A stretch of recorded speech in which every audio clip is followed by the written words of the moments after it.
What is going on, YouTube? This is Acid Root. So I'm going to review the 2009 EP by Miley Cyrus. Basically, this project is called The Time of Our Lives, and it came out in the summer of 2009. So the thing about this particular project is this was start. So the thing about this particular project is this is somewhat the start of Miley Cyrus starting to shed somewhat of her Hannah Montana personality from like the mid-late 2000s as far as that pitch goes. Her next project, which I reviewed back in early, her next project, which I reviewed in early 2023, which was Can't Be Tamed, was a pretty big which was Can't Be Tamed, was a pretty big deal back in the summer of 2010. Pretty good hit album, had some hit singles on there and stuff like that. Basically, a good 1-2 punch to get this project and that one from 2010. But basically, this particular project had a huge hit single and Party in the USA, which was one of the big singles which was a huge hit single out of the second half of 2009 as far as that particular pitch kind of happened. Definitely one of the earliest, definitely one of the premier hits of like the early 2010s as far as that pitch kind of went along with it. It was just a big deal. Got Miley Cyrus to number 2 on the Billboard 100, which was her highest charting point up to that point, in particular as far as that pitch kind of went. But she did manage to get number 1s later and stuff like that. But it's just kind of the concept. This was a big deal back in 2009, 2010. I mean, just between the stuff that she had going on with television and stuff like that, just the particular pitch, she had a couple hit albums up to that point. I think she dropped an album in 2007, 2008. So she had dropped a number of projects. She was starting to blow up a lot more on the music scene, stuff like that. It was starting to become like a ubiquitous kind of name in terms of like pop music and that sort of stuff. Now, definitely, I feel like Can't Be Tamed is the more electronic type one. I feel like Bangers might have been like her full blown widespread debut, but then she was kind of huge back in 2008, 2009, 2010, as well as it's kind of the concept that maybe it's more in a pop rock sense on this particular project. This album kind of has some blends of electronic. Miley did more electronic on Can't Be Tamed as far as that particular pitch can happen. That was definitely more electronic and dance oriented, but there is at least one or two songs off this particular project that particularly have some of that electronic and dance type stuff. Particularly reminds me of like 303 and Cobra Starship, some of those type folks that were popular in like the late 2000s, early 2010s, kind of trendy to those particular times as far as that particular kind of goes. But I look after it, this is somewhat of pop rock from like her late 2000s fair also, so it's a good pitch to kind of get that. Do definitely appreciate it. Now the problem with this particular project is just the fact that the ballads don't stack up to the dance songs. I'd have to say, which this is kind of unfortunate because some folks can pull off those ballads a lot better and just make them a little bit more widespread and just appealing. But just the concept, we'll get to that as far as the concept kind of goes along with it, just the pitch behind it. But I would have to say there were 2 singles. One was Party in the USA. The second single was When I Look at You, which was just kind of a ballad that didn't stack up too much as far as that pitch kind of went. It's not a horrid song, it's just kind of a concept that it just didn't gel with it and vibe with it quite as particularly, I'd have to say, but it's just kind of a concept about it. But we'll go ahead and talk about the singles here.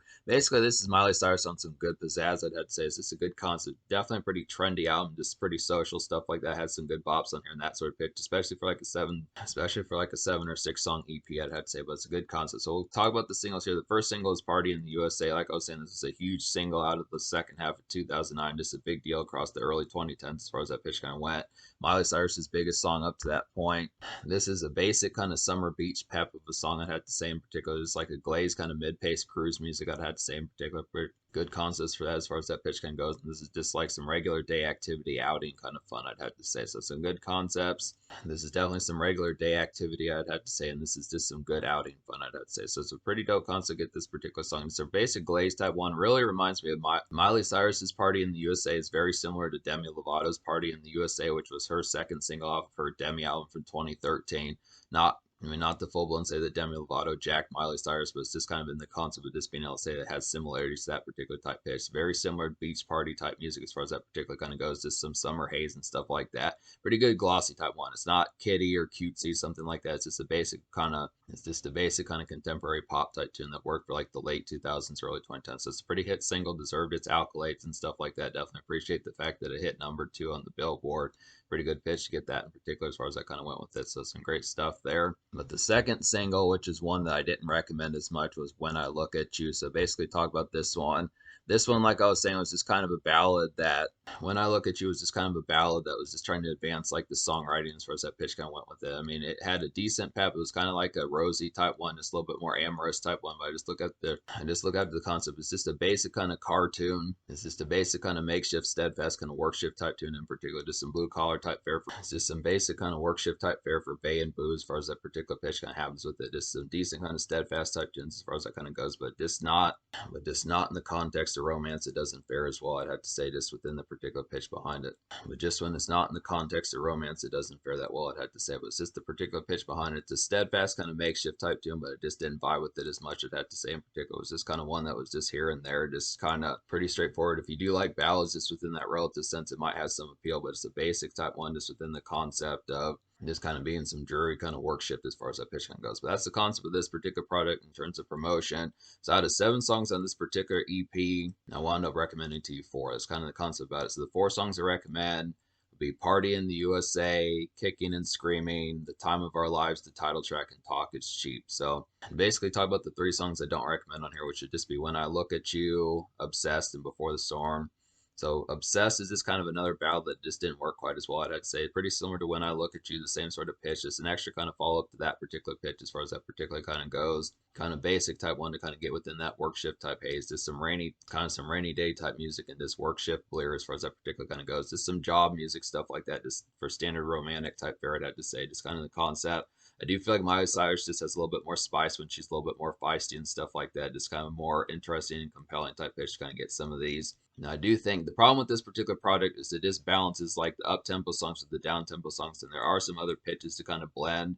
I realized that Miley Cyrus was only like 16, 17 when she made this particular product, so the songwriting was still being fleshed out, but just kind of the concept of just having more angles to kind of play than just up-tempo songs or down-tempo songs. She definitely nails the up-tempo songs, just kind of affect the down-tempo songs, and there's not really any other spice or dimensions to really get towards that to kind of see some extra kind of lights as far as that particular could have went. And then I just didn't really mess with like the Before the Storm kind of live song. I was kind of nothing against her and the Jonas Brothers live performance from that particular time. It's just the fact that I probably wouldn't have vibed with like the original song, and just in terms of like the normal format of the song, just didn't feel like that compelling of one in particular, I'd have to say, as far as that pitch kind of went with it. But it is some good concepts that more than half of the songs off this particular EP are pretty good, I'd have to say.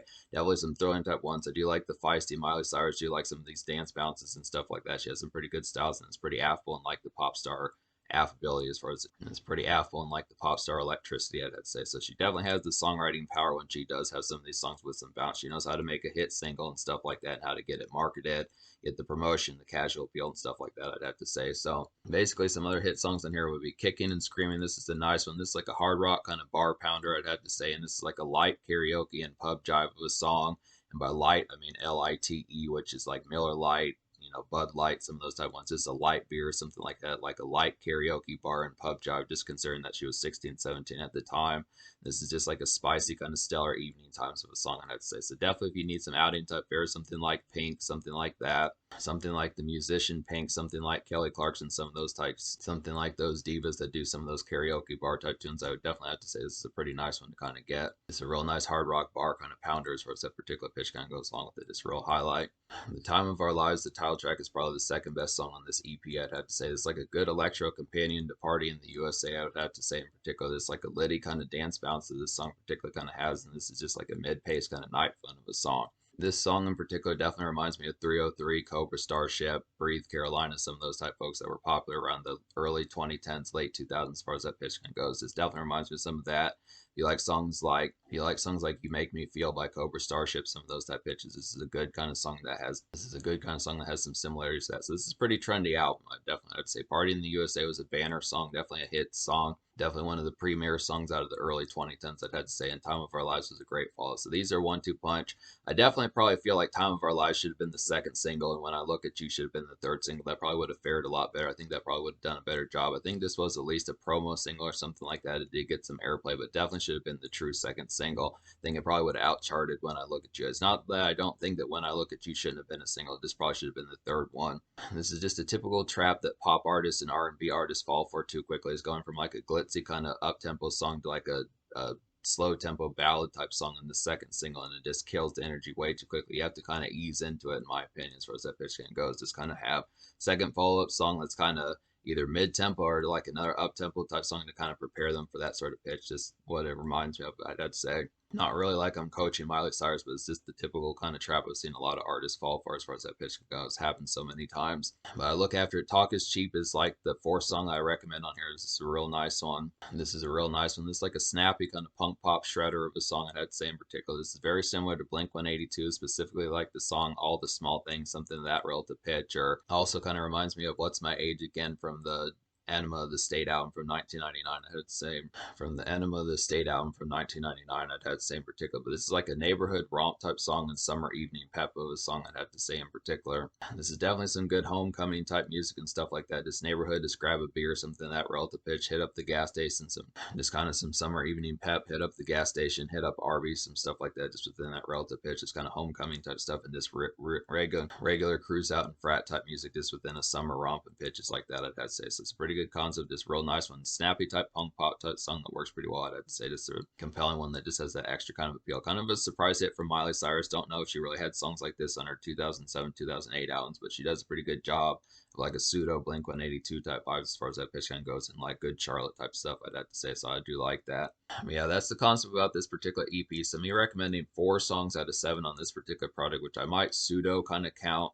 It's kind of pseudo here and there whether or not to count Before the Storm, just because that's a live song and stuff like that. I'd have to say in particular, but just the pitch behind it, I'd have to say basically I'm going to score this EP like a 7.25 out of 10 because I feel like more than half the EP is pretty damn good. I'd have to say in particular, there's some thrilling songs on here, definitely some good up tempo and dance bounces songs and some trendy type stuff. I feel like Party in the USA is a trendsetter and kind of spearheaded things for like the early 2010s. And Time of Our Lives is in Time of Our Lives, the title track is a pretty good trendy type song that spearheaded some things. Also, just particularly before some of the hit albums by Cobra Starship and 303 and some of those type folks that were trendy and like the electro and kind of dance and EDM type stuff out of the early 2010s. So some good stuff. Just I'd have to say there's some good bops on here. I do like the Blink 182 similar type song and Talk is Cheap. And I also like the kind of hard rock cafe and also like the hard rock bar type feel, kicking and screaming. I'd have to say so some good concept.